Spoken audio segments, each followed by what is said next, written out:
What am I going to do with my life? I try to do a Q&A video for Elton, and I have a cat that's on my lap, distracted me, and I got another cat that's laying right here, and you could probably see some of her body on the camera here. Um, all right, let's address the elephant in the room here. I am sick. I physically do not feel well. I don't look very well. Um, and I don't feel well. Uh, my throat is okay, but this isn't. And this definitely isn't. And this are not well either. So basically, I am a disaster area right now. I actually should be at the doctor's office, all things considered. Um, and I got my two nurses right here trying to make sure that everything is good. But yeah, I am not in the best of shape right now, but I have a job to do.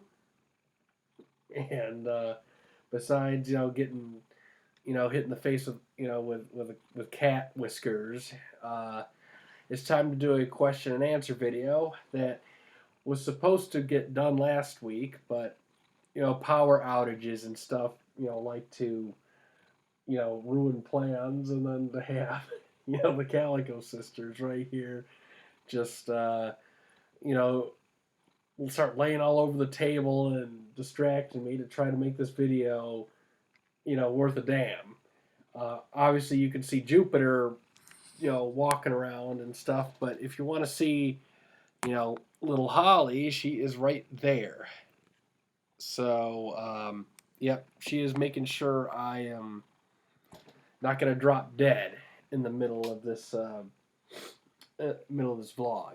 Um, so I'm doing this vlog, in not so great circumstances, but we're gonna soldier on. The show must go on, and it's it's one of those things where I have to do what I have to do to get the content out.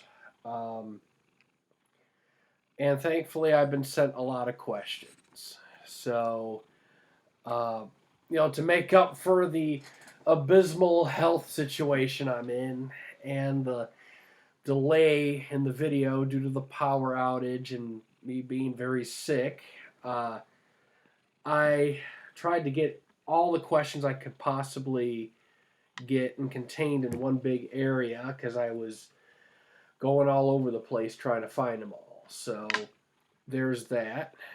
Um, Once again, I apologize for the voice not sounding great, but it's like I am drained, and it's like I have to get the video out, before I have pitchforks and flaming torches at my doorstep. But I got one of my old hats on, and I got this.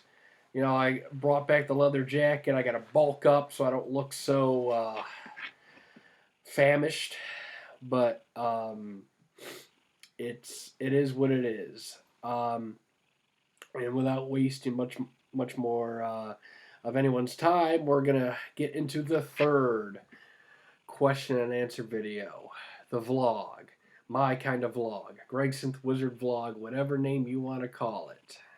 It's time to start right now.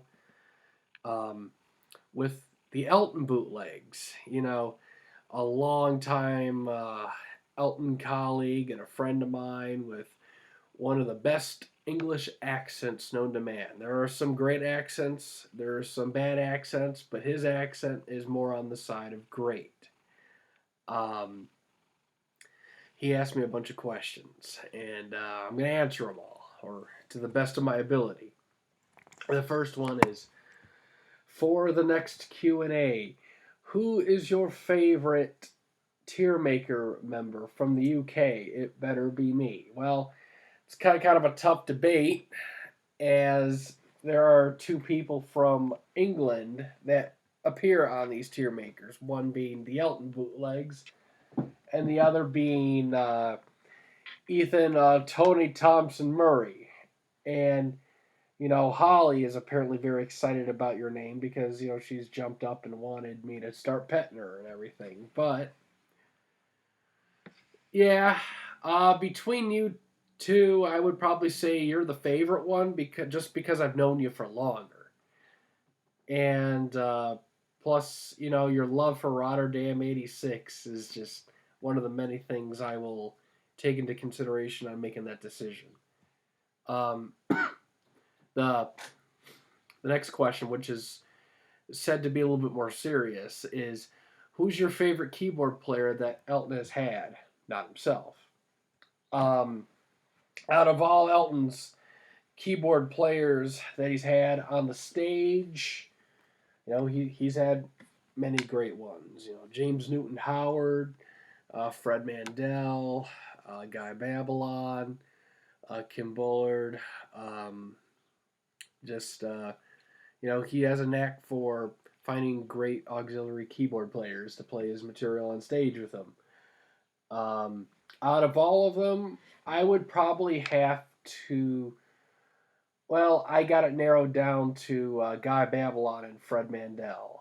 Um, both I like both of their takes on the arrangements, and I love the style of playing that they do for Elton stuff. I think both of them enhance Elton songs in a great way live.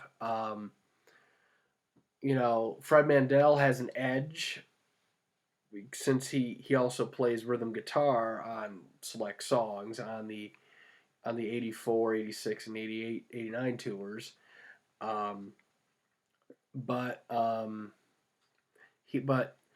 Guy Babylon is a genius with like his arrangements and his ability to take these arrangements and just add another layer to Elton's playing. So it's like I love Fred's playing.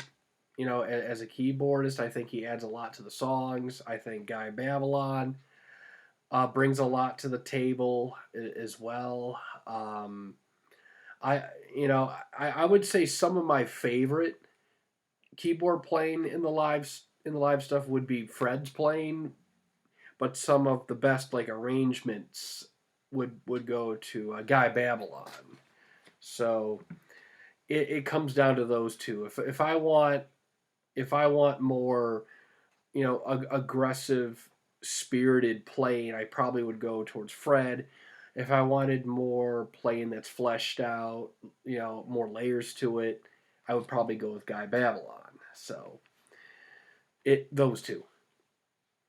Um, and then the next question is, what Elton myth winds you up the most with regard to it being completely untrue?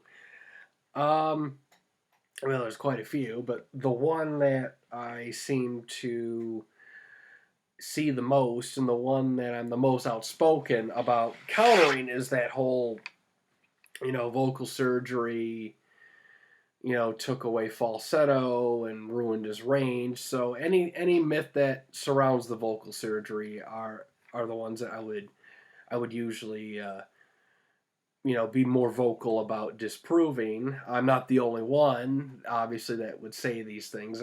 Brady Loves made a fantastic video about the vocal surgery, and I have people in my Discord community and on my page that are quite knowledgeable about things too. So it's not like I'm the only one saying things and screaming into a microphone and no one listens or anything. It's just I tend to be more outspoken about it just to drive home the point that people can say whatever, but the tapes don't lie. People lie, but the tapes don't lie. The audio recordings do not lie.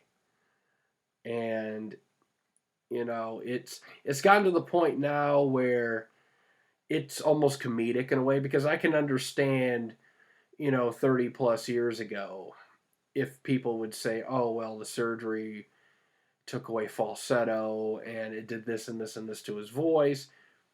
Back then, people weren't sending FLAC files over the web, and there was no easy access to the recordings. You had to deal with snail mail. You had to know the right people, phone numbers. So I could buy the misinformation back then because you didn't have easy access to the information. But nowadays it's 2023. It's 36 years after the vocal surgery, and there's no excuse now for misinformation and just telling lies and everything. So, as I said, the recordings do not lie. And also, you still get the misconceptions about the surgery, although they've been not quite as frequent as I would say about 3 to 5 years ago. But, if something doesn't sound right, just go to the recordings. Like if somebody says something that just doesn't sound right, or it sounds completely off base, or anything, just check the recordings, and you'll get your answers there. So, all in all, the myths about the vocal surgery and everything are the ones that I'm the most outspoken about, trying to flip that around and say, hey, that's not what happened. We got the tapes from these tours, and he clearly didn't lose, his ability to sing these parts. So, at best, it's what's been going on is just misconceptions and half-truths, and at worst, it's just false information and just flat-out lies. I mean, the music and Elton singing and live performances, it's not politics. There's no reason to lie and promote misinformation. Just tell the truth and accept the facts on the recordings. And Holly's accepting a nice back and tummy rub right now. For the next question, how much do you like the Red Strikes Back tour? Well, the Red Strikes Back tour, mixed bag for me. It's not completely garbage because I would just be, frothing at the mouth and not giving you the appropriate information. But it's not really a favorite tour of mine. I mean, I do like some gigs. I think there's some great performances, but it's like a roller coaster. And plus, with Elton's mental state not being 100% on that tour, and the continued abuse of the voice, and some questionable band arrangements and playing, it's one of those things where the tour has its high points, but it also has its low points, and it's a very mixed bag tour. I do still listen to it. I still would recommend shows because there are some good stuff, but keep in mind that it's not a tour I'm going to go back to and jump up and down with my arms in the air and celebrate, every single show. So it's a very mixed bag tour for me. When's the Brothers in Arms Tearmaker happening? Oh, it's going to happen probably the next 10 years. I just have to get through the 200 plus shows, 200 plus recordings, and 24 shows in the same country, and trying to figure out what to do there. But hopefully someone can step in and make everything right. And then the next question is, how did you get into Elton John? Well, I first heard Elton John, around the Lion King era, 94, 95. So if I wanted to be completely specific, I would say, when I was 4 or 5, that's when I first heard an Elton John song. But as far as, starting to listen to his music properly, throughout high school, I heard a lot of his classic, hit singles. Rocket Man, Your Song, Philadelphia Freedom, Don't Let the Sun Go Down on Me, Goodbye Elvick Road, Benny and the Jets. I heard classic era songs, and I heard like I'm Still Standing and a couple other random ones. But I wasn't really into the into like full blown Elton fandom. I was more like, okay, I like these songs. I'll listen to them and everything. But I wasn't like a big collector or a big fan. I was kind of just dealing with the hit singles. And then I go to I go to a music place. I believe it was Best Buy. Um, they had a compilation album on sale under Elton John, and it's that Rocket Man Greatest Hits one. I think it says like 1970 to like 2002 or something. 2 disc set. Still have it on my shelf. And I saw all these songs on it, and I'm like, okay, I know at least half of these songs, and I like what I heard, so why not? So I pick it up and buy it, and that was my first Elton John purchase I did in terms of a CD or a compilation. It was that compilation album, and then later on, because this was about 2008 ish, and then late 2008, early 2009, I purchased Too Low for Zero off of Amazon, and I purchased that because when I was at my parents' place, I was kind of going through some old cassette tapes, and I found an Elton John cassette on there, and it was Too Low for Zero, and I saw the songs on there, and I'm like, okay, I see I'm Still Standing on there, and I see, I guess, what's it called, The Blues. I know those two. Don't know any of the other ones. So I'm downstairs, and I kind of put the album on, and I listen to the tape, and I'm like, okay, this is really cool. I like I like these songs, and I dig these arrangements, and I'm like, okay, I like this, and then I later purchased the album from Amazon, and so Too Low for Zero was the first studio album of Elton's I ever purchased, and I have sort of a special thing for that album. I really do like it, and I don't get tired of it at all. Um, and then later on, late middle 2009 or so, started discovering live material on YouTube. Wembley 84, Sydney 84, Madman throwing the piano bench, tuxedos, boater hats. So I'm like, okay, I'm starting to get really intrigued here. Then it leads down the rabbit hole of finding other live performances, and then you start downloading recordings, and then you end up into the situation I'm in where I just can't get out of it. So that's kind of like how I started my whole Elton John thing. And then the next question is, can you name a famous Irishman? Well, there's some fairly famous ones like Pierce Brosnan and Bono, but also um, Tom O'Connor's really famous. Des O'Connor is a magnificent Irishman. Terry Wogan.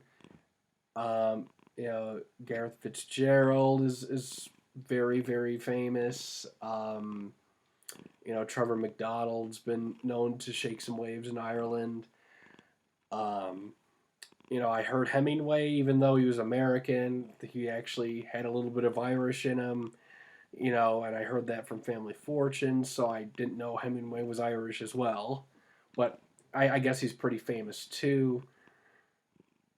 And it's just there's a lot of famous Irishmen, and I learned a lot about that. But besides reading books and everything, you learn things from Family Fortunes and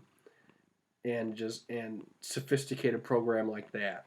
I didn't know some of these people were Irish until I watched Family Fortunes. But those are some famous Irishmen.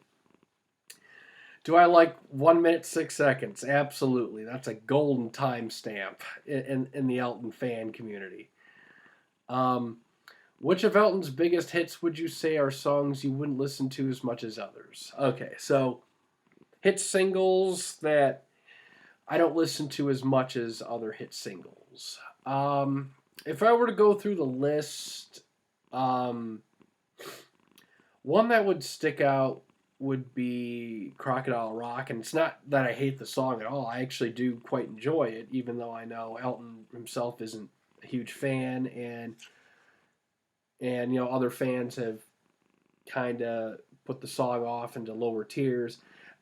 I mean, I like the song, but it's not my first Elton hit single that I would go to and listen on a regular basis.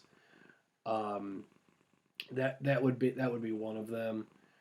Um, and that's probably the one that comes to mind the most right away. Um, any particular experiences of listening to shows for the first time that you can remember well? Um, yeah, yeah, absolutely. Especially when you get introduced to new shows and you hear things for the first time in an era that you're either not familiar with, or like a whole year would be fraught with difficulties. Then you hear this random gold mine show that completely takes you off balance, and you're like, wait, hang on, I gotta really listen to this and hear stuff around it. One incident would have been about, I want to say, yeah, early 2010s. That's when I heard Madrid '86 for the first time, and up until that point, the only '86 stuff I have heard, later would have been like Los Angeles '86, the Australian stuff, some random U.S. gigs like one New York, maybe Columbia '86, Saratoga '86. I think maybe some of the really early American shows too, like Kansas City or something. Um, and then up at that point, I'm like, okay, he obviously has vocal issues and stuff, and some are better than others, but I'm like, okay, I'm kind of dealing with a vocally compromised Elton here. And then I listened to Madrid for the first time all those years ago, and I'm like, wow, this is like a completely different voice than America. The voice is much more fresh. He sounds like his old self. Still has his classic falsetto notes intact on One Horse Town and Rocket Man. And I'm like, yeah, this is the Elton John voice I really like. I mean, where the hell did this voice go? And then, yeah, as you get more and more recordings, you find out all this stuff that happens. And then nowadays, the '86 tour, we could tell stories about the gigs and everything. But back then, when I first heard Madrid, I was blown away. I was shocked. I was surprised. I texted TSS Killer and said, hey, I got this show. You got to hear it. And then I gather him and Elton Bootlegs and a few others to join on Skype. And we listen to MP3s through Skype and send MP3 files. Oh, those were the days. But yeah, I would say that there's many experiences that have stuck out when I listen to stuff for the first time, but I would probably put that one near the top because it was, it kind of set the stage for sort of a love-hate relationship and an obsession with the '86 stuff. Um, when listening to gigs for the first time, what what would tend to be your go-to songs?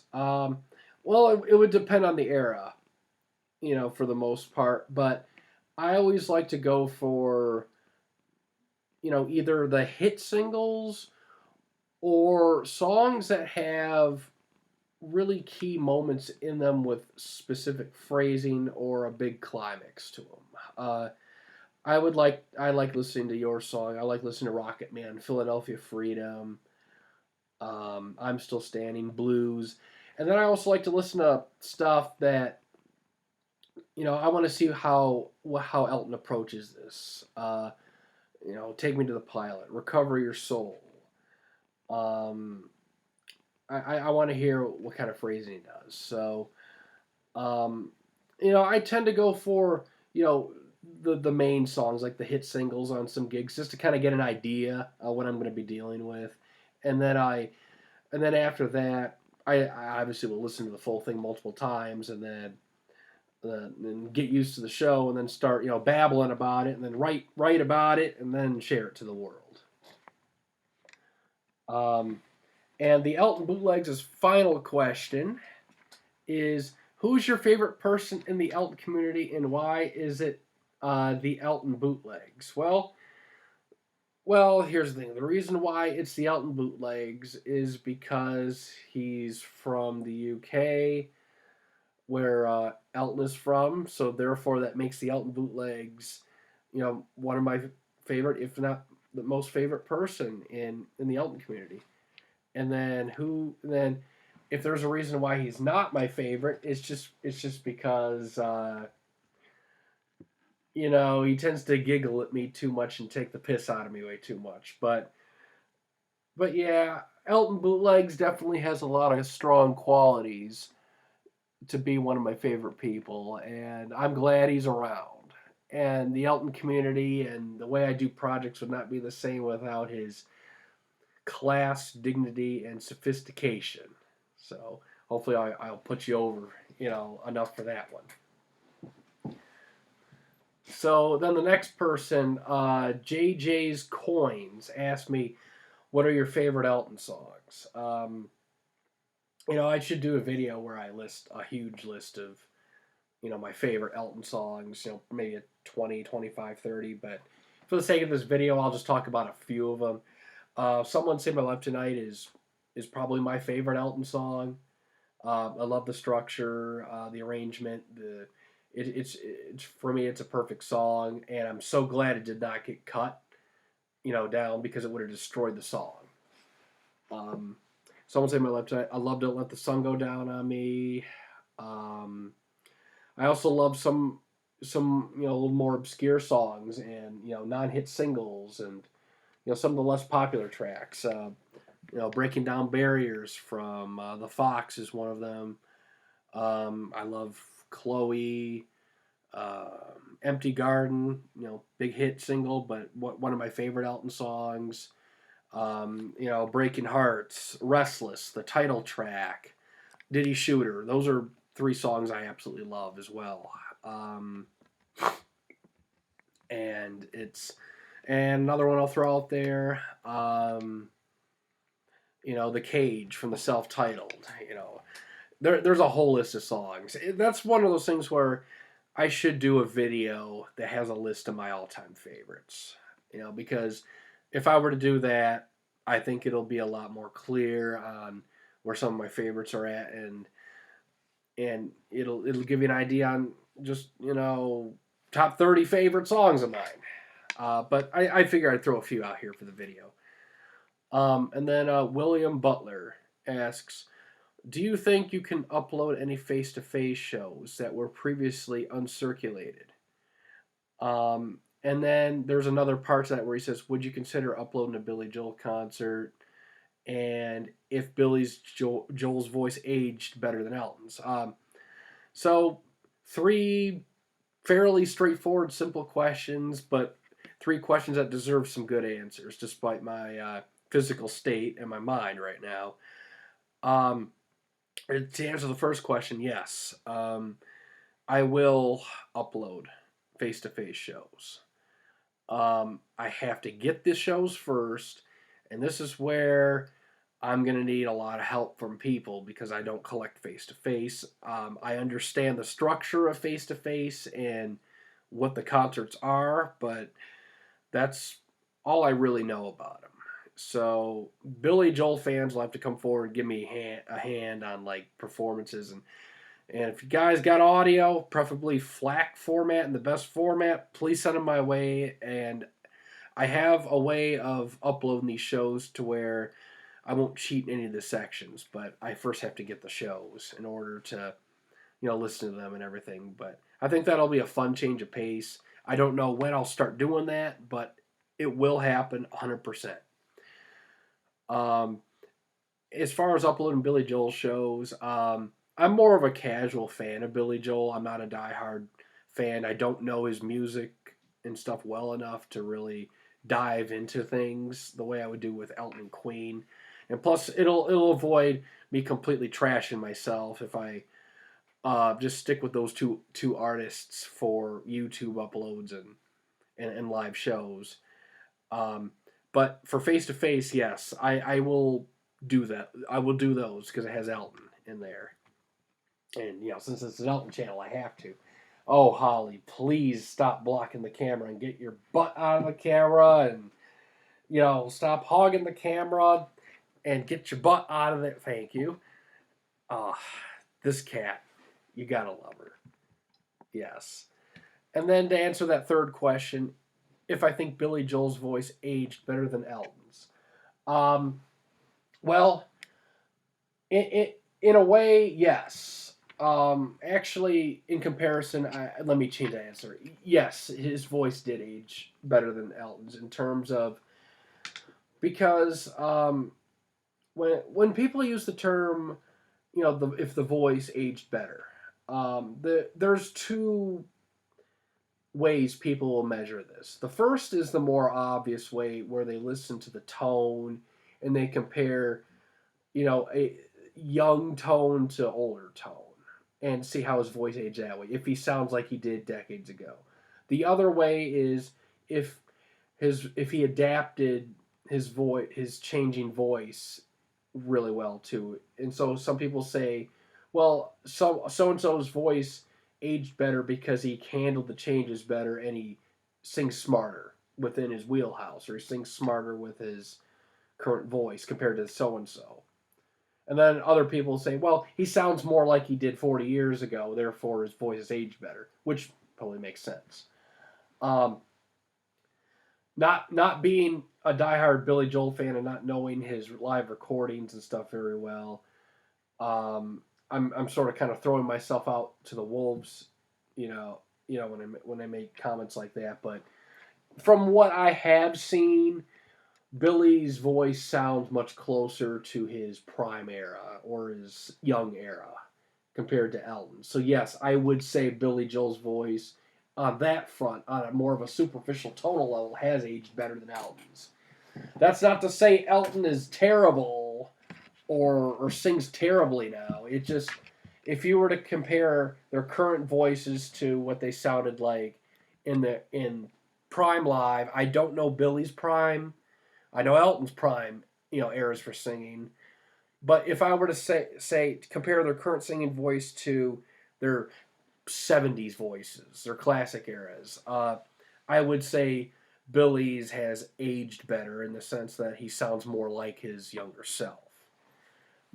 Billy Joel fans that I know and probably are on my channel would probably know a whole lot more in terms of that. So they can probably give you a much more detailed answer than myself. But at least on a superficial level, Elton's voice has, well, I should say Billy's voice has aged better.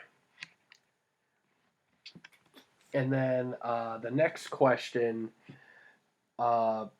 set of questions would be from NCF1, one of my favorite Australian subscribers. He's one of the people that put Australia on the map. And there's also some fine folks out there. Elton stuff, John Farnham, AC/DC, Steve Irwin, people like that. And NCF1 is among those legends.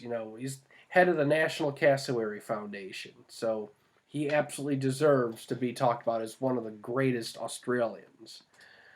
And with that being said, he decided to ask me a handful of questions. The first being, I know you favor Breaking Hearts from the 80s, but do you think the piano was too buried on the album, or that piano should have been chosen over synth on some tracks? Not having piano high up on the mix in Restless, for example, is criminal, and Mr. Thomas should be broiled in a vegetable stew for that. Well, first, I do like Breaking Hearts. For me, it's a very good album. Pretty underrated in comparison to something like 2:0 I think it's a solid album from start to finish. Some really good songs on it. I do like sad songs, but if I were to look at some of the album tracks, Restless, Did He Shoot Her, even Little Refrigerator's fun. Slow and Georgie's okay. In Neon's cool, and title track's great. So I got fond memories of Breaking Hearts, and I do enjoy that album. Uh, as far as the piano is concerned, yes, it's too low. Um, Needs to be brought up in the mix. I would have loved to heard piano on Restless on the record, although thankfully we have plenty of live versions with the piano up. And yeah, I do think the piano should have been higher in the mix. Uh, Nothing wrong with the keyboards or anything, but I just think having the piano would have an additional layer of sounds to make those songs even better. Um, Next question is on what studio album or albums do you think Elton's vocals were best, subjectively, of course? Um, for the singing on the records, I think the Fox has some brilliant singing on it. Voice is more mature compared to the '70s stuff. And I know some of those songs were recorded, very late in the '70s, like '79 or so. Um, but yeah, the Fox has some great singing on it. Chloe's great. Breaking Down Barriers is one of his finest studio vocals. Heels of the Wind's great. Um, and Jump Up has some good vocals on it. Um, I also like the singing on Breaking Hearts. He's very mature sounding, and he still has some youthful tones into his voice, which they sound really nice. Um, '70s the '70s stuff. I like his really early vocals on like the self-titled and Tumbleweed and Madman very much. Some of the later '70s stuff has some wear and tear, from touring and everything. But there's some really good vocals on songs like "Someone Save My Life Tonight." Um, and then when we go into post surgery stuff, "Sleeping with the Past" is a very very solid vocal record for him. Uh, Big Picture, not a fan of the album and a lot of the songs, but Elton sounds great vocally. Made in England is also fantastic vocally as well. So, no, there's just some albums there that I like, Elton's voice a lot on. Not that other albums didn't have their moments or were bad, but those were the ones that kind of stuck out for me. Um, and then third question is, do you have a preference for a specific set of headphones when going through concerts? The headphones I use for listening to shows and just casual listening would be these. These are Sony MDR V6s. I had these since 2010, 2011, courtesy of TSS Killer badgering me about them and throw out the little Sony behind the ear headphones I had and moving on with those. So I endorse Sony MDR V6s. They've been very good to me, very comfortable, and they sound great. So those are the headphones I use, and I love them. Question 4, hypothetical question. You're in charge of releasing 2 more singles from the Goodbye Yellow Brick Road album. Uh, after those that were released, what would your choices be? Part of me would like to release "Funeral for a Friend, Love Lies Bleeding," but obviously that being an 11-minute track, that would kind of run into some issues. And I would not want to cut any of those up, regardless. So, if I were to take that off the table, 2 songs immediately that would come to mind would be "Gray Seal" and "All the Girls Love Alice." Relatively short songs. I think they would be great on the radio. They're up tempo. They're catchy. And they're great songs to highlight the prowess of the classic band. And I've always enjoyed those songs, and they rocked live, and they rock on the record. So those 2 songs. I would say. Grace Seal and All the Girls Love Alice. Um, and then the next question is um, basically, well, Jupiter runs off onto my camera and ignores, the fact that I'm trying to do a vlog here. Um, the next question would be, do you think it should be against federal law to have bongos in the live versions of Levon? Um, yeah, I know you're not a fan of that percussion stuff on those Ray Cooper Levon performances.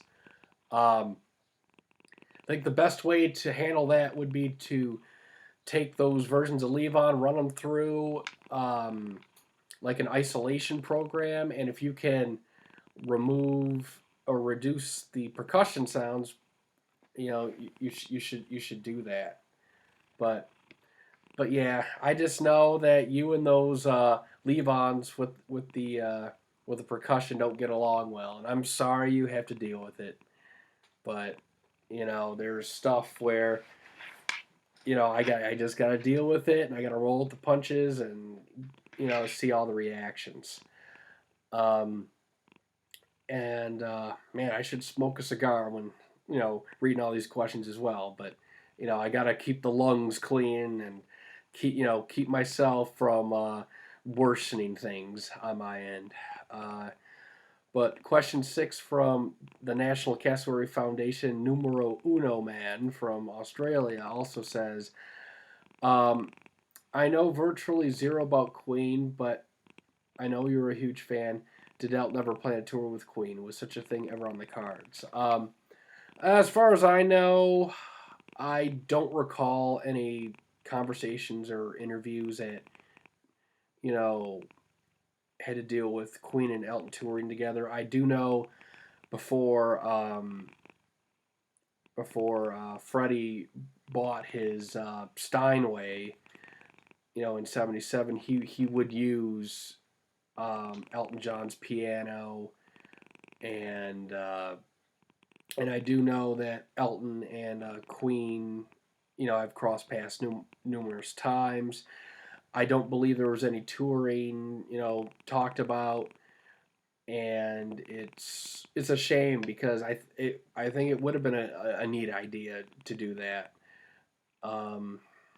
but it would have been cool. But sadly, it never came to fruition, and it didn't. As far as I know, there was no serious talks. And then the biggest question, um, and it says this. Okay, this is perhaps my biggest question. I have no idea if you can answer it, but if you can't, then no one can. And I'm not calling Elton because all I get is this breathy vacuum down the line when I call him. As we know, touring lands a huge beating on Elton's vocals, and who knows what state he'll be in at the end of a tour.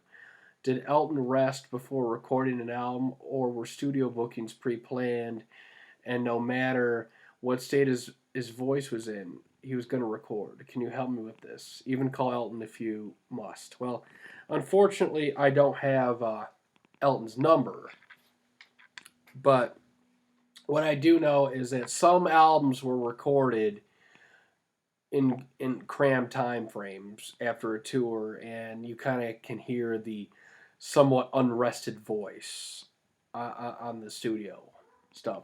Take into account Caribou, for example. That whole album was recorded in January of '74, and Elton had finished the '73 tour in late December of '73, and then goes back out on the road soon after the album Caribou was recorded. So, yes, the vocals were not 100% on that record. I believe Gus Dudgeon did say something about the vocals in an interview or something where the vocals weren't there or something to that effect. There's been also some other times where I think Elton could have benefited from recording the vocals at a later date due to it being surrounded by tours and stuff.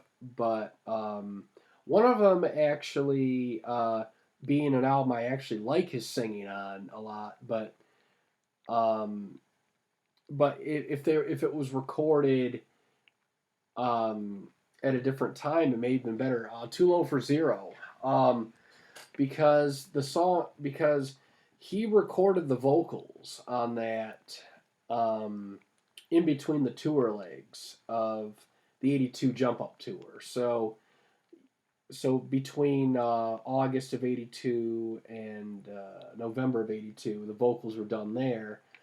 And while his vocals are great on the record, I think if he had more time off in between, they'd be even more pristine.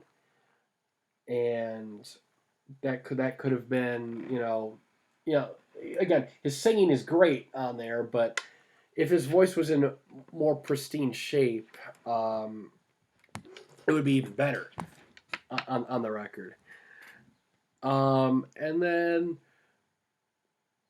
some other instances, Leather Jackets. Well, that's recorded in between tour legs, and Elton's off his chops on drugs and alcohol, and he was dealing with vocal issues. So there's that. So, but then on the opposite end of the spectrum, the Made in England's vocals were recorded in '94. And there was a long period of rest before then, and he sounds refreshed and very, very, very strong on the record. And so is the big picture. So, it's happened both ways. For studio bookings, pre-planned, my guess is, yeah, there was bookings, and no matter what, they were honored. So. Thankfully, we got some good singing on some records during specific time frames. And sorry I couldn't call Elton, but I did my best. I really shouldn't be drinking this right now, but I'm thirsty.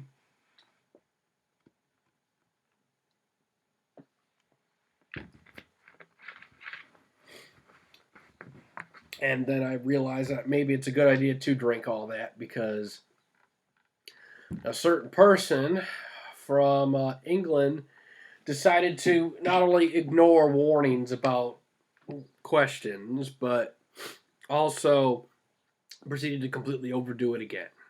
So, let me get you the exact amount here. With 55 questions listed, we have Ethan, Tony Thompson, Dickhead here. So the first one is, do you like Johnny B. Good from Countdown 79? And no, I do not. Elton sounds rough as fuck, and it's not really my performance, that I would go to for 79. Question 2. Do you like when Elton mistimes lines and holds them out with a bad tone? Absolutely not. That's why Cuyahoga Falls' version of King Must Die from '88 is low on my list. It sucks. Question 3. Do you love when it's only the third show into a tour and the singer is already having problems? Absolutely not. That's not how to deal with things on a tour, and that's why Red Strikes Back shows tend to get kind of a mixed reception from myself. Question 4. Isn't it funny when Sir Brian May plays Flash on the piano and transposes the key up from C to A without warning? Absolutely. I have no idea what the hell happened there, but we got it on tape, and it's a ha-ha moment. Question 5. Isn't Jack Bruno a great drummer? Question 6. Do you like the 1992 intros to sad songs? Oh, when the actual intro is longer than the song proper. Oh, yeah, that's great. I can make myself a fucking sandwich, come on back, and the intro is still going on, and you got the Lung Olympics and everything. And if my voice was in better shape and I wasn't sick as a dog, I probably would have demonstrated things, but not at this time. So, oh yeah, the 1992 intros to sad songs. Yeah, I could stand in a line at a movie theater from the back and be up front at the concession stand, order my stuff, and the intro would still be going. So that's how ridiculous it is. Question 7. Do you like 48 seconds? Question 8. What's your favorite Kurt Angle match? Okay, wrestling related. Favorite Kurt Angle match. I would probably have to say it's a tie between Kurt Angle and Chris Benoit at the 2003 Royal Rumble and the WrestleMania 21 match that he had with Shawn Michaels. Those are my two absolutely favorite Kurt Angle matches. So, yeah, Kurt Angle, one of my absolute favorite wrestlers of all time, and an amazing wrestler. And I'm glad he's still alive and doing the podcast stuff. Question 9. If Prime Kurt Angle, 79 Elton, and Crazy Tour Freddy met, I'd have a crisis. Would you? Well, I think that'd be cool as hell. And I know you would probably, start, beating yourself off and, coming on all of them. So I know you can't handle it as well as I would, because I would just fanboy and sound like a girl and gosh. And you wouldn't be able to control yourself. Question 10. Isn't Botchamania really funny? Absolutely, it's really funny. I got a cat licking herself at the front here, and I got one behind me here that's giving me, grooming lessons on my hair. Oh, love doing this. Question 11. Is GregsynthWizard your bad guy heel gimmick and GregsynthBootleg's your good guy face gimmick? Two different channels, two different artists, two different personas. I tend to be more of a prankster on the Elton stuff. So yeah, I probably would say the heel stuff is more on this channel as opposed to the Queen one. But I still love doing it. Question 12. Do you find it sexy when Freddie Mercury talks out of key during songs? Do I find it sexy? No, it causes shrinkage. And it's like, if my balls go up into my stomach, then we have a problem. Question 13. Why do you order food in an English accent and then it turns into an Aussie accent? Well, I'm sorry, but it's funny to disguise your voice when ordering food, and you get called out on the people on the phone. So, yeah, but yeah, it kind of slips into an Aussie accent because I just love Australia, and I love the people there, and I like, the Wallabies and the Willy Willies, and John Farnham, you're the voice. So there you go. Maybe I have a little bit of Australia in me. I just don't know about it. Maybe a DNA test will help. Question 14. What's the worst WWE match you ever witnessed?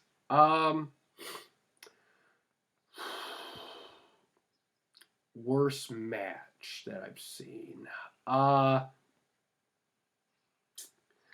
There's been a couple stinkers. I'm trying to think of ones that are just bad in certain areas. I would probably say one of them would be the Brock Lesnar versus the Goldberg match for WrestleMania 20, where he had Stone Cold Steve Austin being the special guest referee. They were completely going through the motions. They didn't try to give a good performance. They didn't respond to the crowd, giving them their harsh criticism. That's one of the worst. There was another one. I don't remember who everyone was involved, but it featured Trish Stratus and Jackie Gata, who had just won Tough Enough, I believe, at that time. The reason why I remember that match being really bad is because Jackie Gata being new, didn't sell right, mistimed stuff, and just looked completely awkward in the ring. And yeah, it was a mess. I'm trying to think what's another match I could say is pretty bad. I'm trying to think of ones that are just completely terrible from start to finish. Another one that kind of rings a bell would be Scott Steiner versus Triple H at the 2003 Royal Rumble, and that's before the the amazing Kurt Angle Chris Benoit match. The reason why that match went bad was, the crowd weren't not into it. The psychology was off. Scott Steiner just didn't have much to offer, and they were both, him and Triple H were both injured. It was a recipe for disaster. So those are just three matches that I'm not really a big fan of and consider them pretty bad matches. Question 15. Do you think Mama Can't Buy You Love would have sounded great on the Red Strikes Back tour? Probably not. With the way Elton would thrash his voice and with that rolling piano, it wouldn't sound that great. Question 16. Do you think Idol would have sounded good on the Red Strikes Back tour? Well, I probably would have preferred Elton's voice, how it sounded before, and I would like how his voice used to sound before that tour, so probably not.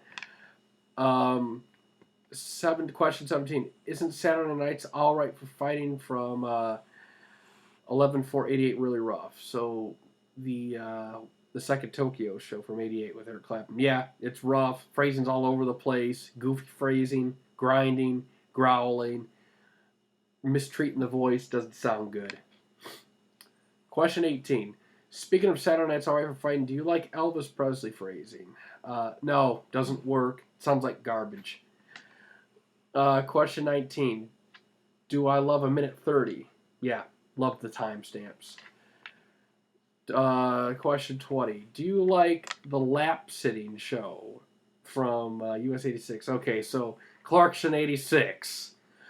I'll tell the full story when we do that tier maker later in the year, but basically I thought I was trying to figure out the tour attendance and the shows and the dates, and I had conflicting information, and I made the comment that I thought people were sitting on each other's laps because the stuff didn't make sense, but that was I'm trying to figure out what the hell's going on. Then I find out the answers, and it was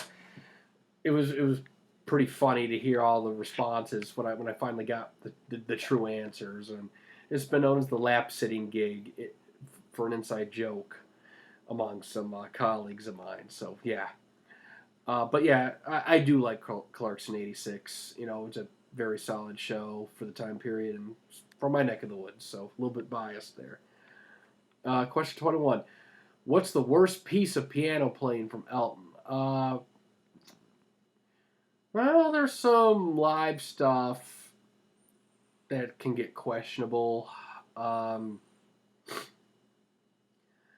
Stuff from the 75 tour, not that he plays terribly or anything, but it's very flat, and it's very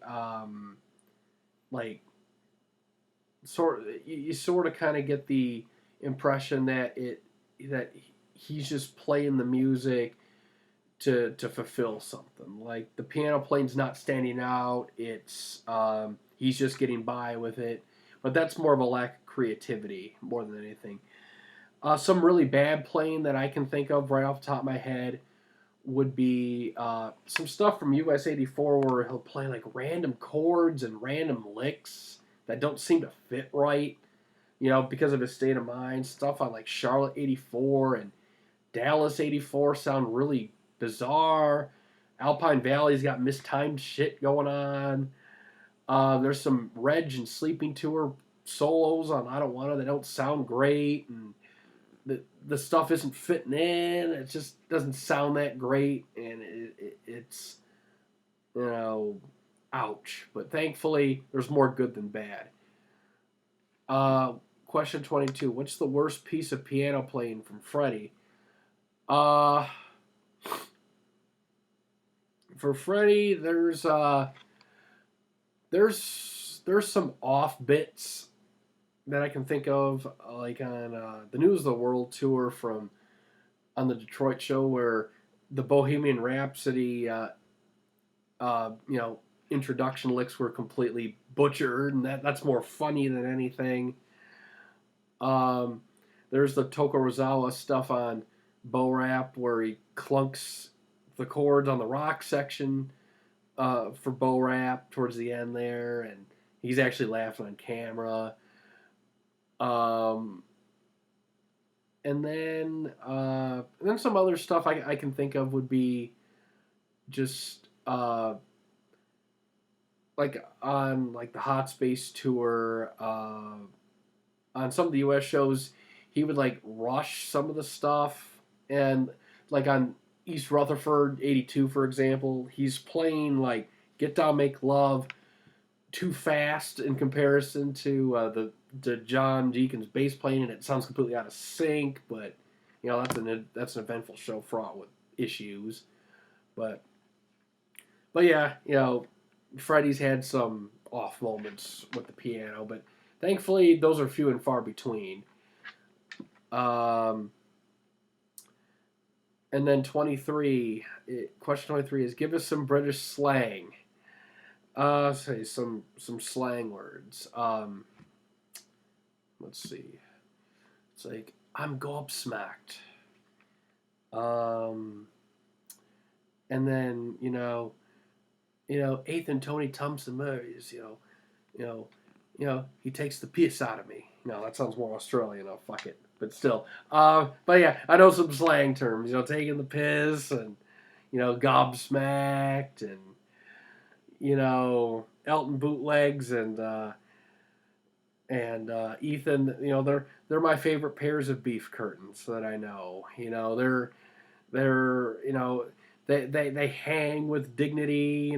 From various points, and it's just they're crazy. Yeah, they're crazy gits. So the next question would be, what's your favorite Gordon Ramsay insult?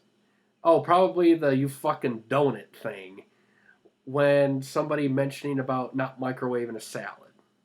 So that's one of them. Question 25. Do you like the sexy vocals that Freddie has on the first Vienna '84 show? Absolutely not. They make me want to hurl. Question 26. If Freddie went on a solo tour in '79, how do you think his vocals would be, and how do you imagine them sounding? Well, it depends on the time, because if it's early in '79, they'd sound like crap. But if it's Crazy Tour era, I think they would have sounded fantastic. And maybe even better than the Crazy Tour vocals themselves, since he doesn't have to project over the band. So I think late '79 he would have sounded amazing. And then question 27. Wouldn't it be funny if '82 Freddie and Elton swapped touring schedules? Well, it would be funny for Elton because that would be the easiest touring schedule on a worldwide basis for him at that point, because Queen's schedules were nowhere near as crammed as Elton's. Freddie's voice would be dying about 2 weeks into into Elton's touring schedule for '82, where you have to deal with 20 shows over 22 days and 4 days off in a month, and everything else is crammed with shows. So yeah, swapping the schedules would be terrible for Freddie, great for Elton, and Elton didn't struggle at his own, so that tells you enough. Question 28. Do you like Take Me to the Pilot of Your Soul? Yeah, love that growling. It really hits my soul, and it makes my heart, beat really fast, and then, gets me in trouble. Question 29. Do you love Milan '89, where it takes Elton the whole show for him to warm up? Well, yeah, that's funny, and the story about that's hilarious. Where I showed "I'm Still Standing" from Milan to the Elton bootlegs years and years and years ago, and Elton does a pretty freaking good job singing it, and then Elton bootlegs is like, man, that sounds good for Red Strikes Back. When was that the set? And then I'm like, well, that was the last song. And he's like, oh, so he gets off the stage after that. And I'm like, yeah, that's what happens. So yeah, it's still pretty funny thinking about that story. And then question 30 is, do you like Second Atlantic City's "I Don't Want a Piano Solo"? No, it's terrible, and it doesn't fit. Question 31. Is your throat in PI and pain when you hear that song, especially live? Question 32. Do you like ghost phrasing on Death on Two Legs? Ooh, no, I don't. It sounds terrible. Question 33. Can I get a witness? It's like, you want to testify. And yes, you're a witness. Question 34. Do you agree that Kurt Angle looked like shit in 2009 to 2011? Yeah, he didn't look his greatest. You know, substance abuse, health issues, stuff was hitting the fan. Even the quote unquote, losing weight, for a movie role, it didn't do him any favors when it came to his appearances in wrestling.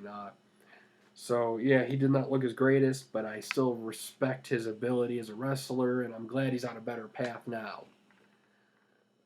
Question 35 is, when was the last time you went to see the RSPCA? Oh, I think I should see him now since I feel awful and I sound awful.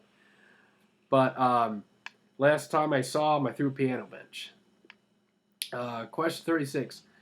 When will the Calico Sisters get their own episode? Well, they've taken over already. The Chonk is right here, Little Holly, and the Jumper Jupiter is right here. So yes, absolutely, they have taken over. So there you go, right there. And then question 37. Can you do the Here's Penny growl? Yeah, Penny, the family hound. Here's Penny, just for you. Question 38. Do you love the rotten freezer audio? Yeah, dealing with rotting food in a freezer and the vomiting sounds. Yeah, that's always great. Question 39. Was your life in ruin yesterday? It's ruined right now. I don't feel good. I'm in a bad place mentally and physically and psychologically, but, it's in ruin right now. Question 40. Do you like Miss Warnette Jenkins Give Us Sad Songs? No. Question 41. Lausanne 79 versus Lausanne 89.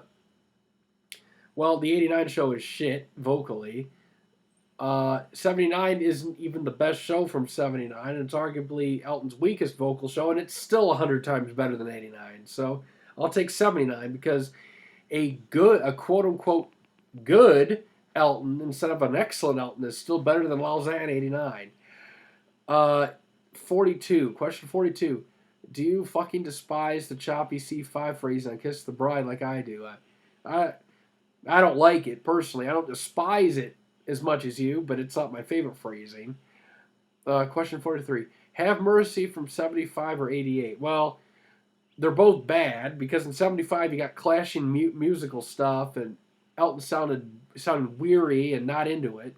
88 has grinding and terrible phrasing, so I really don't know what I would pick. I would probably pick 88 because at least I can find good 88 versions. I can't find anything good from 75, really. Question 44. Do you love finger snapping during Philadelphia Freedom? Well, when I'm snapping my fingers and clapping while trying to go through a performance where I can't hear myself and keep beat, yeah, it's groovy. Yeah, Philadelphia. I can't do it right now. And then question 45. Do you find the Welcome to Paradise speech funny? Absolutely. Oh, welcome to paradise. Thank you for coming out and standing in the rain, but I ain't going to play any of these fucking festivals ever again. I love it. It's passionate. Question 46. What's the best non-79 version of I Heard It Through the Grapevine? Well, I like the 77 version from Rainbow. The 90 versions are great. The one from I believe it was that Halfway House, Guernsey, I think it was called. That was a good one. The Atlanta 91 version's great as well. 84 Monte Carlo is great. I would probably say the best out of them. Well, vocally, I would probably say Monte Carlo. Musically, probably Atlanta 91.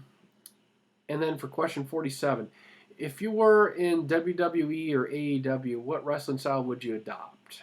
Uh, you know, probably one that focuses on psychology. As far as a style, I probably would go for mat-based technical stuff, like maybe a Bret Hart or a Kurt Angle. Um, question 48. Do you like curry? And do you know the definition of one? Well, curry to me is very hot, and it's an Indian spice. That's what I was told, and that's what I've read. It's an Indian spice or something along those lines.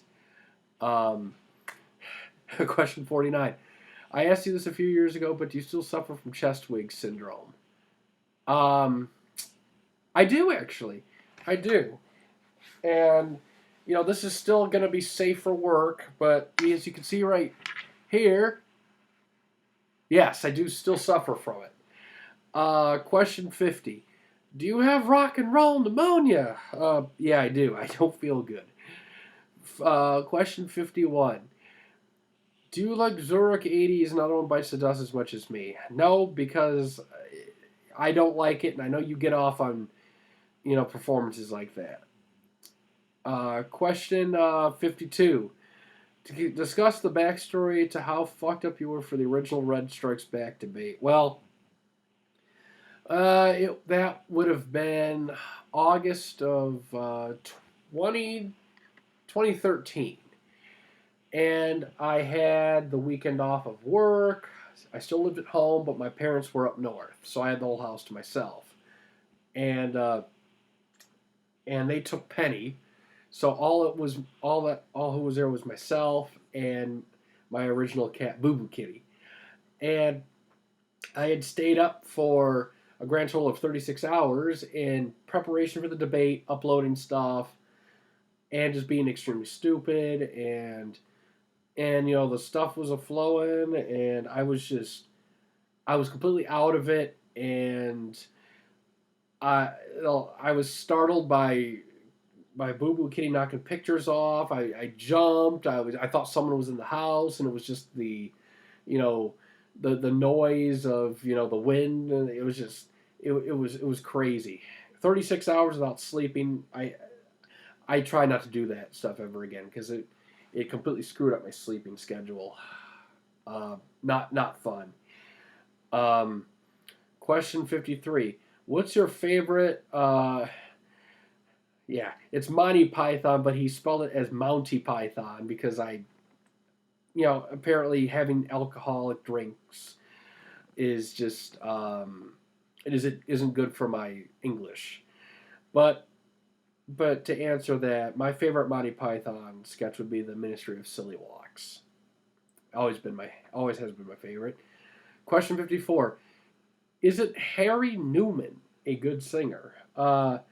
Well, again, I don't recall why I did that. Maybe it was a glass of wine or a few beers or just not knowing what I was talking about, but I believe I meant to say Gary Newman because I think we were discussing in some call on Mumble or Discord or something about new wave and synth pop and 70s 80s music, and I was going to bring up Gary Newman because I like a lot of his work, and it came out as Harry Newman instead of Gary Newman. But yeah, I like Gary Newman's stuff. I like him as an artist, and he's been influential on my work, so I got a lot of respect for him. Question 55 is, are you glad these are over? 55 questions. I hope your throat isn't fucked. Well, yeah, I'm glad it's over because I'm winded and I'm sick and I don't feel good and I think I'm going to pass out and faint at this moment. But, I still got a soldier on and I got Fat Cat blocking me. So I can make it through it. And so then we get to the next person, who is Gonk, who is another up-and-coming Australian legend. And I think in a few years he'll be at the level of Steve Irwin, John Farnham, NCF1, and Elton stuff. But he shows promise, and he's a fun Discord member, and he's always been cool. So I thank you for being a part of the community. Gonk asked a few questions. His first one is there a city where every time that Elton plays there, it's always been a good show no matter the year? Um, well, the I can't speak for absolutely every single show due to either not having the recording or there's none available, but um, but for some reason there's been cities where magic tends to happen on a consistent basis, like London, for example. You have London with the orchestra in '72.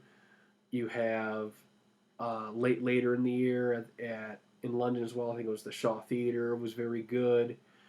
Um, you had the Hammersmith stuff where, yeah, Elton doesn't sound great and he's sick and stuff, but musically it's great.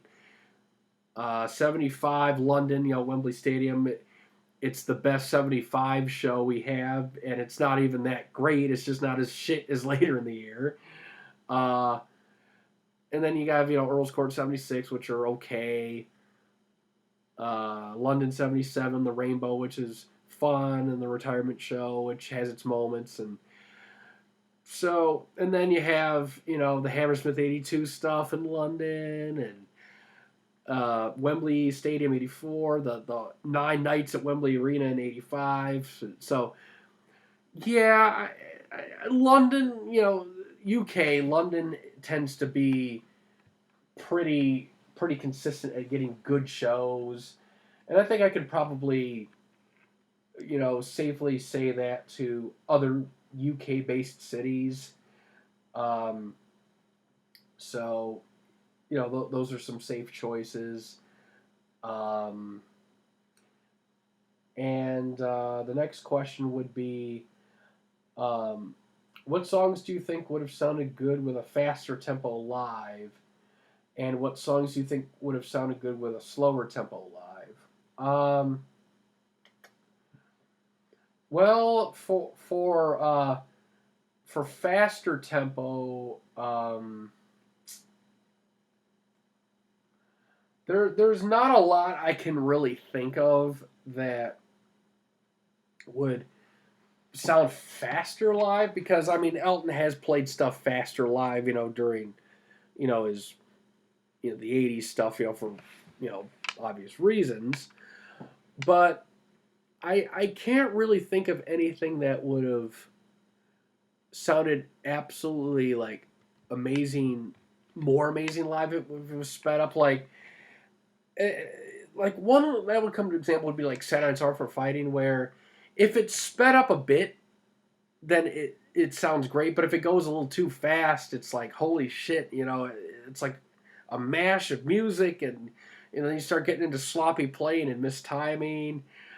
I think having up-tempo songs played slightly faster, not like 82 speed, but maybe like 5 beats faster might give it a little bit of an adrenaline edge to it. But if it's too fast, it loses subtleties, and it could potentially fuck up the band. So it's kind of a fine line there. You don't want to speed ballads up, because then it just kills the mood of the song. And then,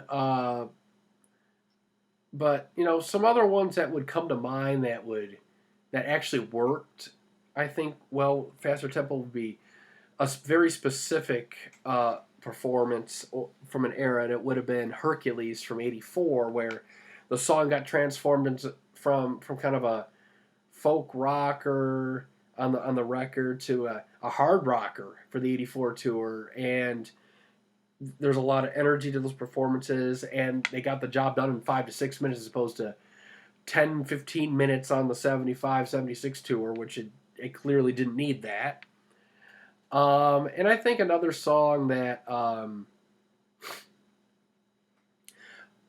don't think it necessarily benefited from it, but the way they did it worked for what it was, would have been on Where To Now St. Peter in '82, where they transformed the song into a more harder edged version of it, and it was much faster. Now I can argue some of them maybe got a lot of hand too fast, but they I don't know how they did it live. It was less offensive doing it on that song than some of the other songs. I'll just say that way. Um, and then what songs I think would have sounded good with the tempo slower? Oh, ballad songs that have a kind of a groove to them. If you speed those up too much, it kills the groove. Even if the band sound good in terms of playing without mistakes and the performance and the vocals are great on the performance, if you speed up ballad songs too much, it can kill the sort of the mood of the song, the groove of the song, and it tends to sound unnecessarily crazy sounding. So I think when songs like Daniel are slow down, a bit, it's it's nice. Like solo stuff would be great. Also, Goodbye Yellow Brick Road. If it's too fast, then it loses. It loses its feeling a lot, and but even if you have amazing vocals and stuff on it, it's just there's songs where like ballads, like ballad songs, emotional songs with like really deep lyrics. If they're performed too fast, it can potentially compromise the meaning behind the songs. So ballad songs, I would probably say, would benefit from slower tempos. And then so that's basically my take on that. The next questions would come from Peter Muller, I believe is how you say the name. And the first one is there an album you have a preference for in terms of Bernie Taupin's work? I think Too Low for Zero is a cut above the others around that time. For the lyrics, I would agree. Too Low for Zero has some really fine lyrics on it. Breaking Hearts has some really good lyrics. I like the structures of the words on songs like Diddy Shooter, Burning Buildings, Breaking Hearts. I think Restless has some really good lyrics too, even though they're Cold War related. I think actually a lot of the things said in Restless can be applied to today's crazy world too. So I like his lyrics on the Breaking Hearts record. And also, Captain Fantastic has some brilliant lyric work. Someone Saved My Life Tonight. I mean, come on. So, yeah, I would probably say Captain Fantastic, Too Low for Zero, and Breaking Hearts would be probably three of my favorite Bernie Taupin lyric albums. And also, I would probably put the self-titled Elton album up there too. Kind of in that top 5 region. So yeah, self-titled, Tumbleweed, Too Low, Breaking Hearts, and Captain Fantastic are some of my favorites, I would say, for the lyrics. And yeah, Oh Little Holly. You want to be on camera so badly. Look at her. Look at her. Yeah, look at this kitty.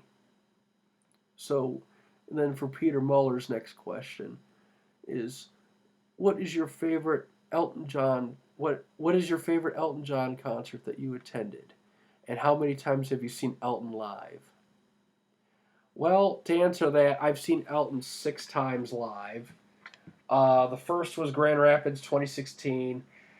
The second and third times were October 12th and 13th of 2018, respectively, and then the 4th, 5th, and 6th times were February 8th and 9th of 2022, and then this past July, all in Detroit.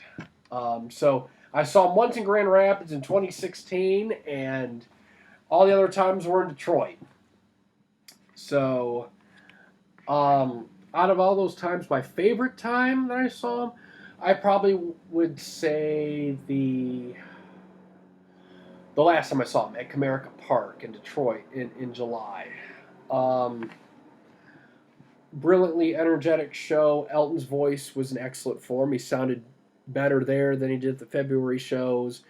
And despite being outdoors, the sound was very good.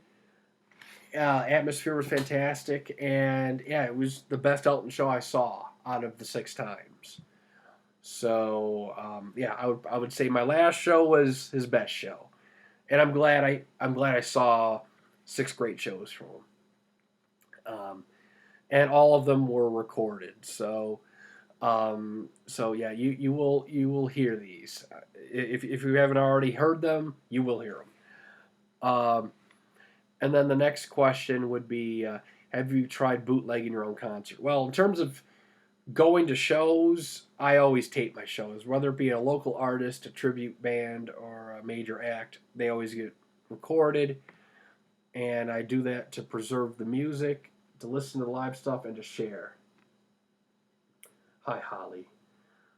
And then, but if that question's phrased towards if I have recorded my own performances, like if I was singing, in terms of a concert, not really. I've attempted to do a couple of times on Discord, but I crashed. And sometimes I would record like a karaoke performance somewhere. But in terms of like an actual concert from my end, not really. It's mainly the main acts. Oh, Holly, couldn't plug in the camera. Oh, okay. Then the next question from Peter is, are there any songs that stand out to you that you feel should have been singles that weren't? All the Girls Love Alice, Gray Seal, Breaking Down Barriers, and Restless are 4 songs I would say that I wish were released as singles, and I think they would have been very good to release those. And then the next question is, are we going to get any Sexy Greg remixes? I'll leave the original one up. I haven't really thought about doing any new versions or remixes of it, but it was fun to do that video. And then, who overall has won the most tier makers? Well, we don't really keep track, like seriously keep track of it. But if I wanted to kind of, look through them, I would say on our first tier maker when we discussed the Euro 84 stuff, I think it was more of a tie than anything. More of a tie. The American one, the American 84 tier maker, it definitely wasn't me because I got ganged up on and lost a few times. So that might have been a TSS or an Elton Bootlegs victory on that one. And then the third one where we talk about the 85-86 tour, the UK stuff. That one I think was an Elton Bootlegs victory. The fourth one, the Big Picture, that would probably be TSS Killer, and then I probably was right in line, maybe slightly below his performance. And then the last one we did for Euro 86, I know I was on form the whole time, and I was telling I was going to win this, and I did it for NCF 1. But all in all, most of them were, pretty close. Elton Bootlegs kind of would pull ahead on a couple of them, so, and then TSS Killer. So I think it's more of a tie between those two, and then I would fall right behind them because they like to gang up on me and ignore shit on the gigs, especially the Elton Bootlegs, ignoring stuff on a specific gig on the 85-86 tour, and I'm gonna kill this guy when it comes to the tier maker for America '86 because I can finally bring forth Light the Hypocrisy, and then but yeah, so love you. So that's I think that's probably the stats for the tier makers. Um, and then and who is the greatest saboteur of your victories? Well, it's it's one of those things where, I go forth and do the best performance I can, but unfortunately, um, you have people like the Elton bootlegs that try to sabotage my stuff, and he's altered things on the tier maker to make it seem like it not what it was, and it's I just I have to deal with it, but I do the best I can do. I do it for the subscribers, and I try to be entertaining as well. And then thank you for those questions. And then the next person, Mr. Bollocks 1979, asked, "What have been your favorite opening and closing live songs?" My favorite opener has to be "Funeral for a Friend, Love Lies Bleeding," an extremely effective opener. Um, I love it. It sets the mood, for it sets the mood for the Elton shows. I always liked it. In terms of closers, stuff like I like the rock and roll medleys. I like um, "Song for Guy" as a closer. Your song is actually a pretty effective closer. The last song is very effective. Um, because it puts a lot of things into perspective, and I really appreciate those songs as closers. Um, and then Mr. Bollocks asks me, in your opinion, do you think the piano is buried too deep in the studio version of Saturday Night Sorry Friend? Yes, absolutely. I do think it is. Thankfully, the live versions bring it up. Um, and then he asked me if I play piano and if I tried covering any of Elton's songs. I haven't tried covering any of his songs. I do play piano, but mostly I kind of play a little bit for my own stuff to get a feel for what I do, and then I play the parts on a keyboard and then put them into my workstation on my laptop. With digital synthesizers and stuff. So um, I do play a little bit. I did take lessons through elementary school and middle school. So I know how to use a piano and everything, but I'm not a great player. I'm more of a you know I play parts on the piano and then I kind of transcribe them into a workstation. So there's that. Um, and then I heard that there are demos or completed songs made during the Jump Up era that have yet to see the light. Do you know anything about these? Well, yeah, all the Elton albums have assumingly demos that have been you know are tucked away in the archives, and there's outtakes. I know there's some outtakes on Jump Up that are out there, like "Hey Papa Legba," but I don't have like a comprehensive list of stuff I have on my hard drive or anything of demos or outtakes. But I do know that there's people in the community who do possess stuff like that, and they could probably help you out on what exists and what's fake and stuff. Um, I collect mainly the live audience tapes and the live audio and stuff, not so much the demos or the outtakes. So I think I think the fans that like die on the studio stuff and just like live to collect all the studio stuff would probably give you a much more comprehensive answer on like what's out there and what exists and what circulates and what doesn't circulate. Um, and then the next question is, how old was I when I discovered Elton? Discovered Elton properly.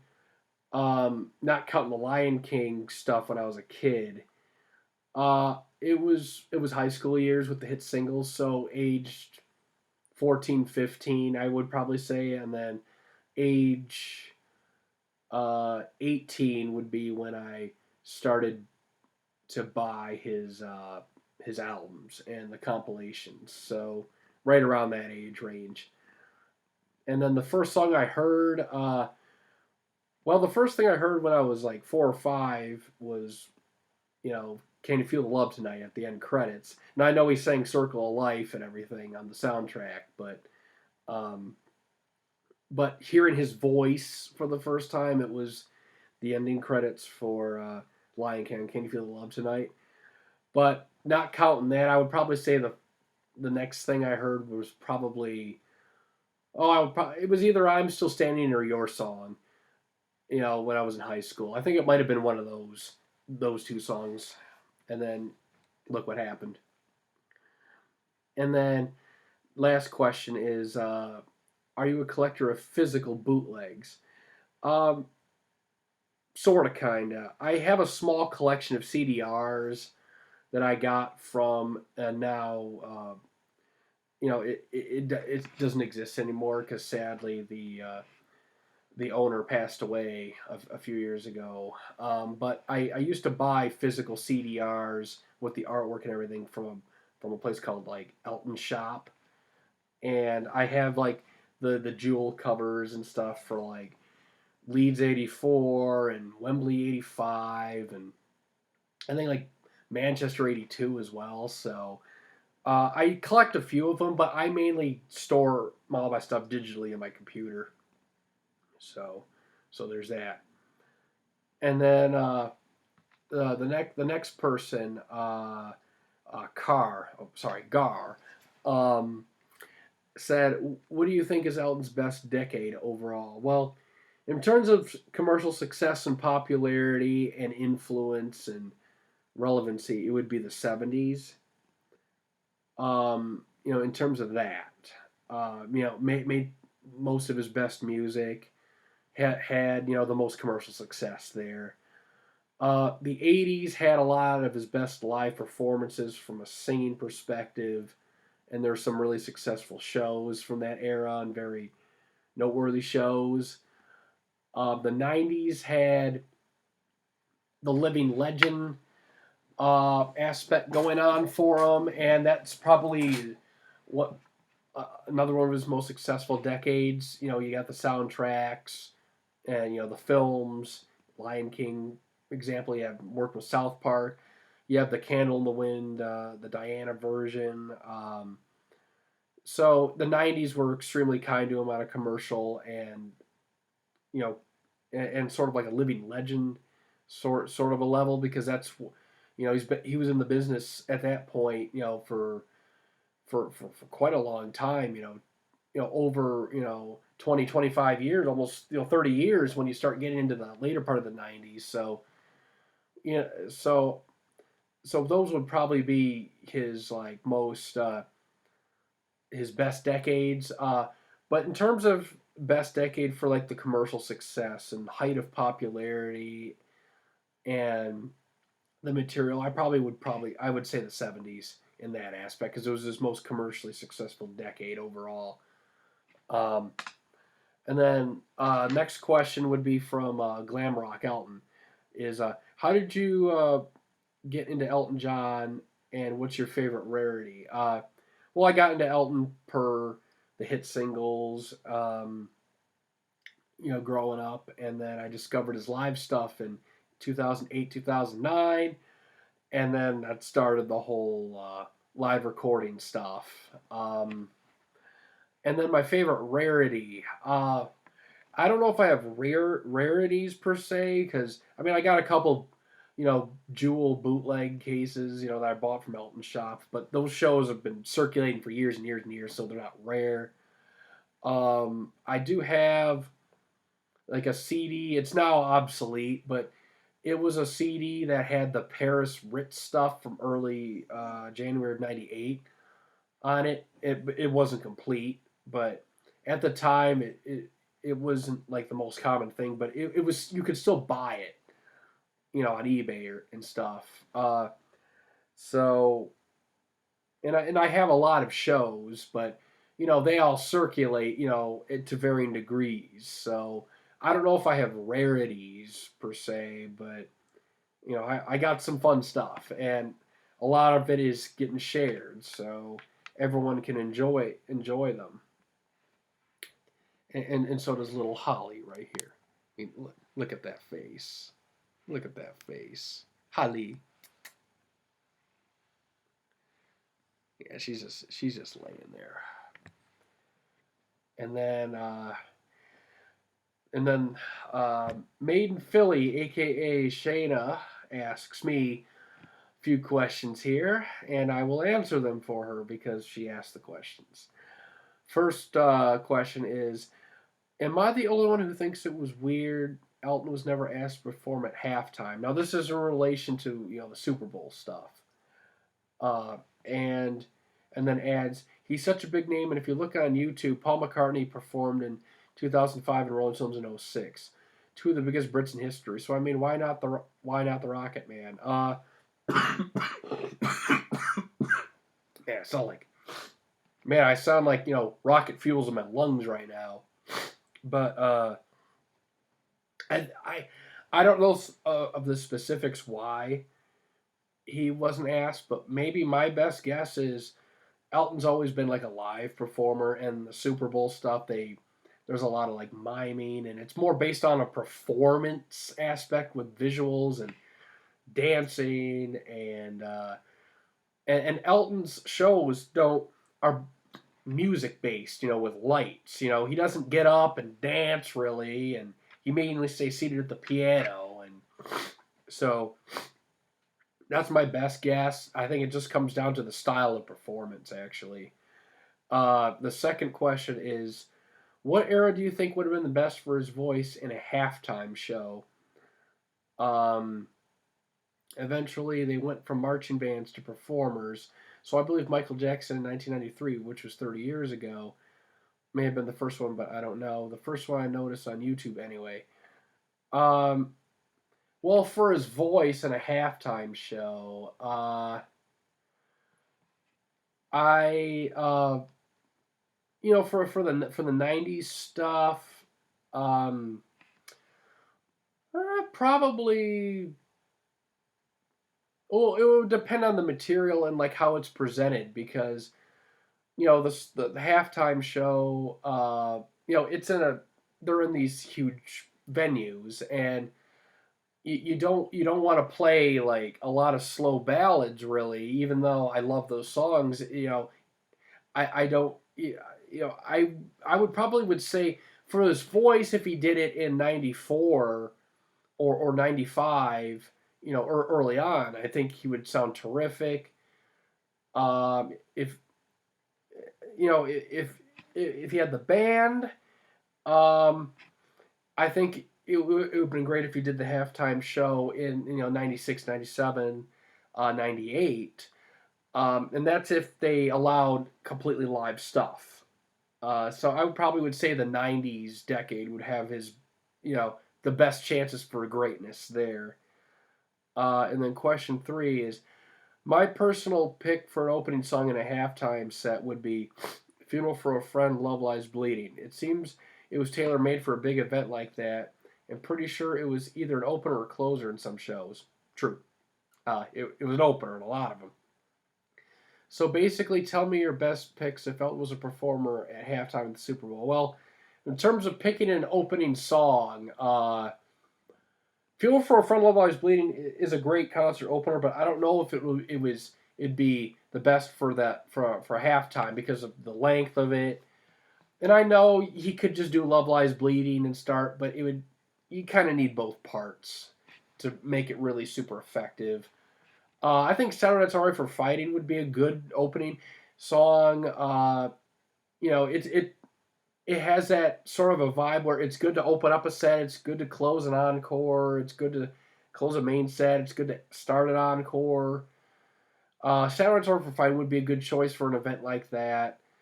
Um, So I would probably go with that pick. And then the next person who's Daniel, who also goes by Daniel, loves Alm, and Dan Ciego, who, San Diego 75 was one of the most life altering listens he's ever had in his life. So I understand the name change. Um, he asked what my opinion is on Billy Joel and if I heard live stuff from him. Well, I'm a casual Billy Joel fan. I have a compilation disc of his hit singles. I like his voice. I like the songs. I do enjoy listening to his stuff. I'm not a diehard fan. That's mainly because I'm in Team Elton, but I have time for Billy Joel. My live knowledge of Billy Joel is very limited. Face to face is practically non-existent for me in terms of knowledge. I still need to get the shows, but I've heard a handful of his performances over years, and I can't form an honest view because I've heard so little. But I liked what I heard, so it's pretty inconclusive. But from this standpoint, I do enjoy Billy Joel. Second question he asked me was if I heard the face to face shows and at least heard snippets of them, and what's my favorite year. Well, I don't collect them sadly, but I will be uploading them to my channel down the road, and I still have to get the shows in a proper format. That's where I'm going to need a lot of help. But I did hear snippets of stuff from like various years, so and I like '94 a lot. Let's get this thing off you, Holly. There you go. Get all this dead hair. I like '94, like what I've heard from '94, '95, and 2001 is pretty solid. So, but again, very very very limited knowledge on that one. So that may change once I start getting used to the face to face stuff. Um, and then the next series of questions comes from Gaming Legend, and it's: do you think Elton will ever do Elton 80 in 2027, or short residencies in the future?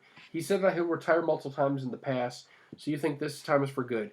When his kids become moody teenagers, Elton may want to get out of the house. Well, um, I believe he'll still play live. I don't think he'll retire from live performances completely. He'll definitely stop the world tours and opt for limited shows, possibly a short residency somewhere, maybe a show here and there. But the world tours at this point, after this one's done, I'm almost 100% certain that there'll be no more long tours like this, because he wants to be in his kids' lives. So I completely understand. I don't know if he'll do an Elton 80. That's more of a what if. I don't know. Maybe, maybe not. But I don't think it would be out of the question since it would be like a one off show. But it would be cool. But but I'm almost 100% certain that after this farewell tour is done, the large scale touring will be completely gone, and it'll just be limited shows, and maybe at most a small residency somewhere, doing a couple dates here and there. Um, and then Kevin Umendez from my Discord asked me a few questions, and the first one is: I know late '98 is not favored fondly due to Elton's weakened vocals and Jack Bruno's less than stellar drumming. However, what is in your opinion the shows in that time frame where Elton sounds good or fine? Um, most of most of the issues with his voice are on the very very last leg of that tour. So it started in Ghent, November 4th of '98, and ends this on December 7th, I believe, in Paris. So most of the really rough vocals will come from that last tour leg.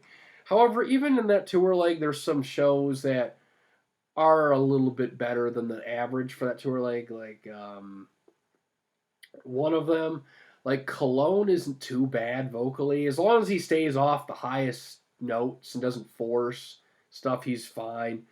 Milan is okay vocally. Um, I have I got this pretty bad Rotterdam tape. You know, it's a really bad MP3, but from what the bits I've heard of it, he sounds okay on it, better than Gent and some of those other shows.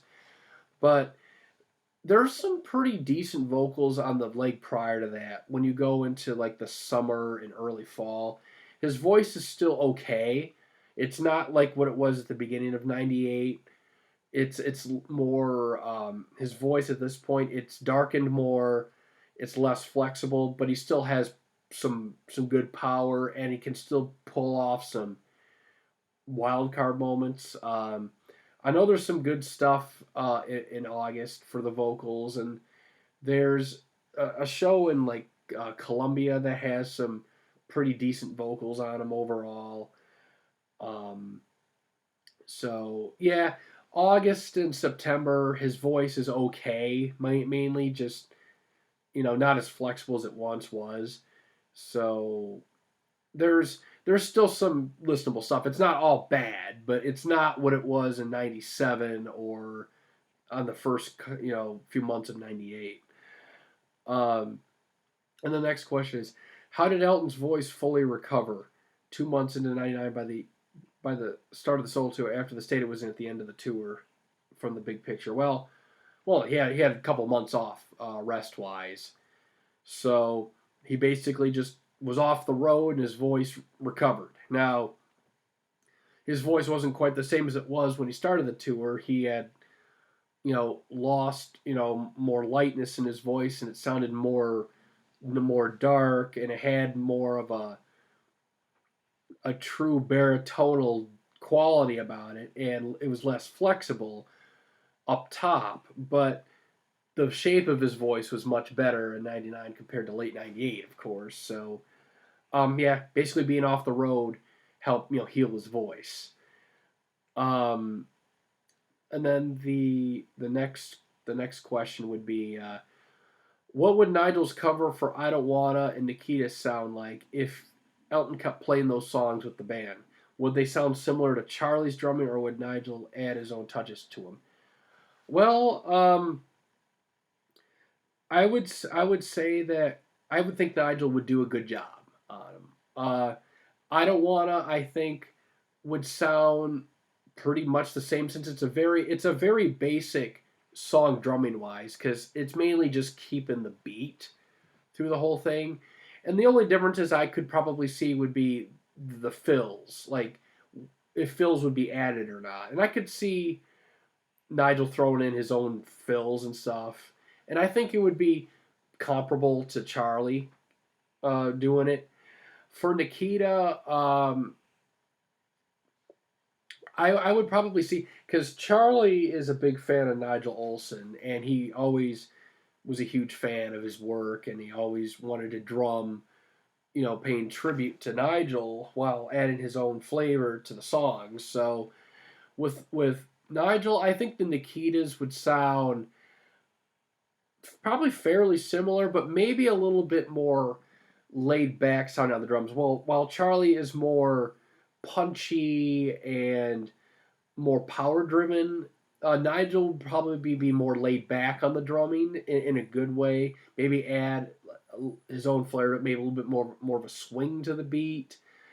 Uh, and and since Nigel has a tendency to always not push the songs ahead of the beat or on beat and maybe hang a bit behind the beat, I think he would add his own little flavor to Nikita. And it would be really interesting to hear his take on those songs if that ever happened. Or, I can always wish. But I think Nigel would do justice to him. Especially when he first, rejoined Elton in 2000 and in 2001. So it would be interesting to hear those. And then Emma Hercules asked, what show do you consider the worst in the 70s?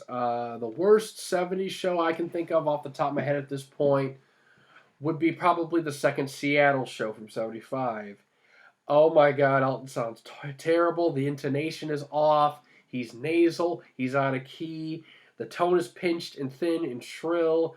Uh, the band are stroking their musical dicks on stage by trying to cram in as much music as they can, and it doesn't work a lot of the time. The jams are unnecessary.